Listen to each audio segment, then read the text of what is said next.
नमस्कार मित्रों, मैं हूँ कृष्णा। आप सबको गीता का ज्ञान देने आया हूँ।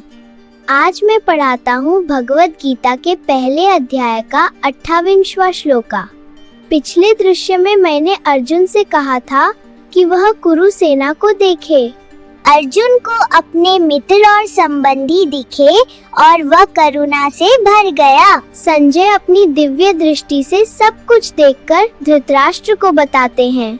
दृष्ट्वा इमं स्वजनं स्नायुयुत्सुं समुपस्थितं सीदन्ति ममागत्राणि मुखं च परिशुष्यति। अर्थात अर्जुन अपनी भावनाओं को मेरे सामने व्यक्त करना शुरू करता है। वह कहता है कि अपनों को युद्ध के लिए तैयार देखकर शरीर कांप रहा है और कहता है कि मुख सूख रहा है और मन बहुत अस्वस्थ हो रहा है। उसकी भावनाएं इतनी बढ़ गई हैं कि शरीर पर भी प्रभाव दिखने लगे हैं। चलिए इस श्लोक के अर्थ को और गहराई से समझते हैं। अर्जुन वास्तविक स्थिति देखकर गहरी भावनाओं से भर गया है। उसका मन सोच रहा है कि युद्ध शुरू होते ही क्या होने वाला है। इतनी सोच और घबराहट से उसका शरीर भी प्रभावित होने लगता है। भावनाएं इतनी तेज हैं कि सूख मुख स्पष्ट दिखाई देता है।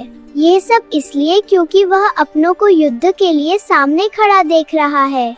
अब इस श्लोक को एक सरल उदाहरण से समझते हैं। सोचिए, अपने को कठिन ऑपरेशन के लिए हॉस्पिटल में पड़ा हुआ देखे। तैयारी पूरी हो पर इतना देखते ही दिल तेज धड़कने लगता है, हाथ कांप उठते हैं। बस यही स्थिति अर्जुन की भी थी युद्ध से पहले अपनों को देखकर।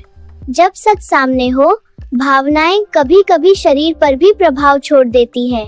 पर याद रखिए, ये सब स्वाभाविक है। इन भावनाओं को समझना जरूरी है। आशा है कि आप इस श्लोक की ये सरल बात गहराई से समझ पाए होंगे। बने रहिए मेरे साथ और जानिए इन श्लोकों की गहराइयों को। और हाँ, मेरे इन श्लोकों को और इनके पीछे छिपी बातों को शेयर करना मत भूलना।